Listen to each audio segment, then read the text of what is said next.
Well, ladies and gentlemen, I tried to warn you guys, and I had a lot of people in my comments try to tell me I'm wrong. You don't know what you're talking about. This game is amazing. It's highly successful, blah, blah, blah. Well, apparently, Ubisoft has come out and not only admitted that the player count is very low, a lot lower than they expected, but they also have revealed that apparently Skull and Bones has less than 1 million players total, and this includes free trial players. That's very important to the context of the story. Hello, how are you? I am under the water. Please help me.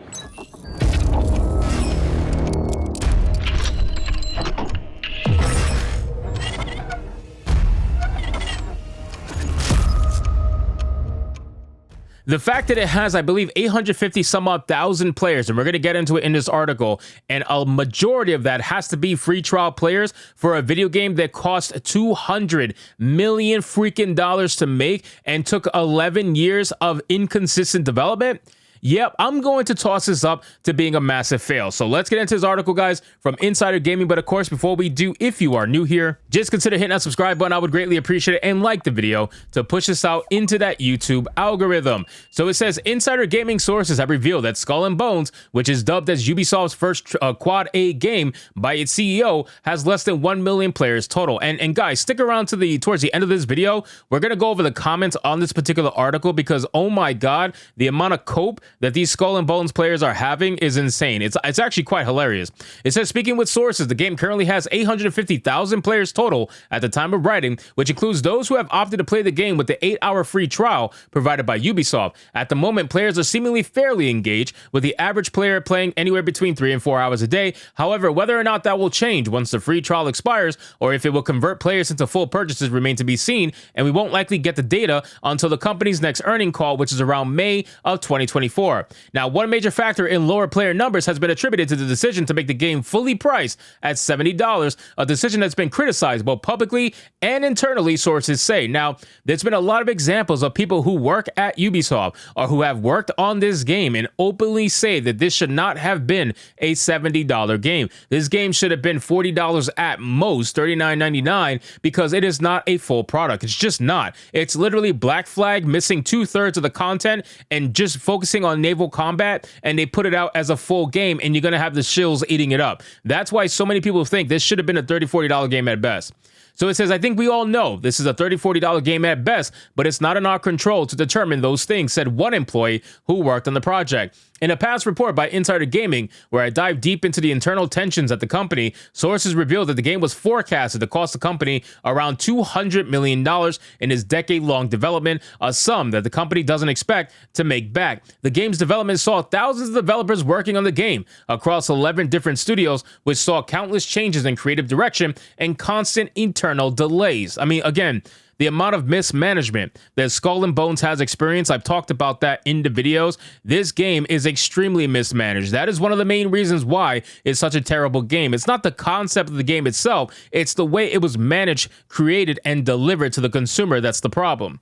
The game, which officially launched on February 16th, currently sits at a 57 Metacritic score and a user score of an abysmal 3.6 based on over 800 user ratings. GameSpot said everything that was great about Black Flag has been ripped out to accommodate tedious live service elements and a half-baked multiplayer that makes you feel disconnected from other players. Eurogamer said Ubisoft's long-in-the-works pirate adventure boasts a beautiful world and bombastic ship-to-ship combat, but it sinks amid boring busy work and tedious traversal. Again, like GameSpot said, it's missing damn near everything that should have been in the game. And you're going to have the shills come out saying, well, it's not Black Flag. It was never meant to be that game. Why are you comparing it to that game? Well, could it be that it damn near runs on the same engine, it looks like? Could it be that the game literally started development right after Black Flag was released? Literally right after. And it's been in development ever since. And it was supposed to initially be a sequel that ended up being its own standalone game for live action and live service purposes. I mean, could it be any of that stuff? I'm sure. You know, it says if you're loathing for some pirate action, there's good news though. The development of an Assassin's Creed Black Flag remake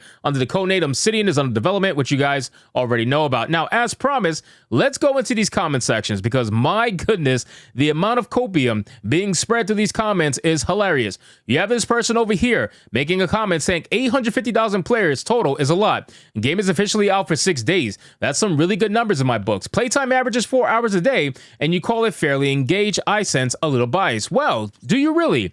That's interesting, considering that you need to understand a couple of things, full context here, right? Clearly, you didn't read that 850,000 players, the majority of it is going to be free trial. That means players did not pay for the game. That means people are playing it for free. That means they make no profit off of most of those 850,000 players. So 850,000 players, and the majority of them probably didn't even pay for it. That means your real player base is a hell of a lot lower than that. Coupled with the fact that this game took not only 10 years to develop, but also cost $200 million to make, then you start to see everything in the bigger picture. Is this really going to be a success at 850,000 players, given those two factors?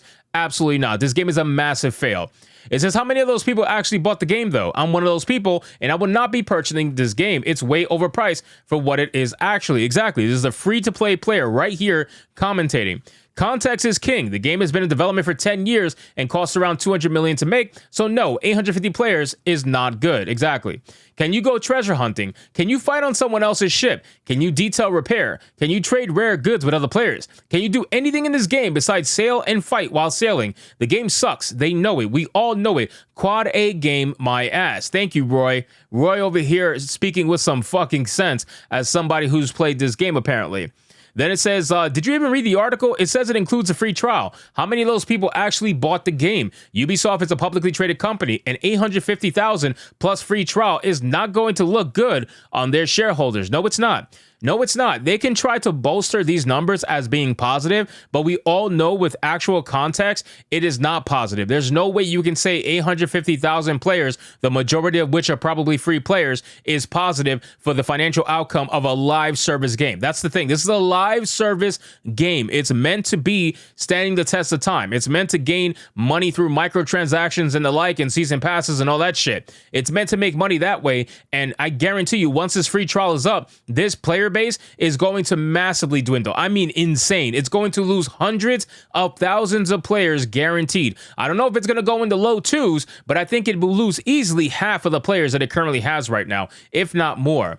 It says, finally, someone who speaks sense. It doesn't help when so-called review companies just stand there and slate the hell out of something. It plants to see that it's bad, and many people will decide it's bad before actually playing properly. I have played the game about 5 to 6 hours a day. If people don't like the grind, then fine, but that doesn't make the game bad. This, although originally meant as a sequel, isn't a sequel, and instead is a standalone game. Therefore, shouldn't be treated as such and should not be compared to Black Flag. That's terrible. That's a terrible take.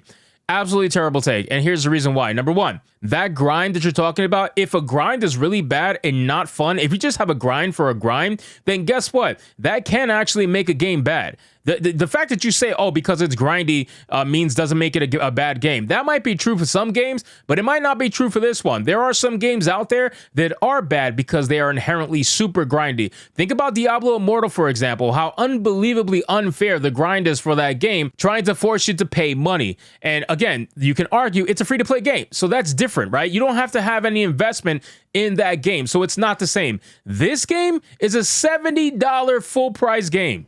Not only that, it is also a live service game. So couple those two things together, and yeah, I don't want as bad of a grind as Diablo Immortal in this fucking game. I think that's stupid. It should be a majority fun game. There should be some grind, obviously, because it's live service, but it should not be ridiculous. And also, to say that it should not be compared to Black Flag, that's also stupid. This game was originally meant to be a sequel, and it still maintained those assets and the entire core of the game while moving into its own standalone thing. So to say that it shouldn't be compared to Black Flag is absolutely asinine. Like this person is coping. He's coping so hard, and I'm really sick of these players who are really trying to convince everybody else that this is a great game. Listen, if you enjoy it, go play it and have fun with it, but don't try to sway the discourse around it, and don't try to call people liars or whatever the case may be. Everybody and what they're saying about this game is absolutely true, and it deserves all the backlash that it's getting currently right now. So anyway, guys, thank you so much for watching this video.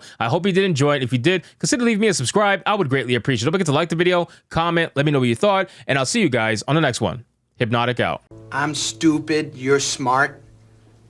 I was wrong, you were right.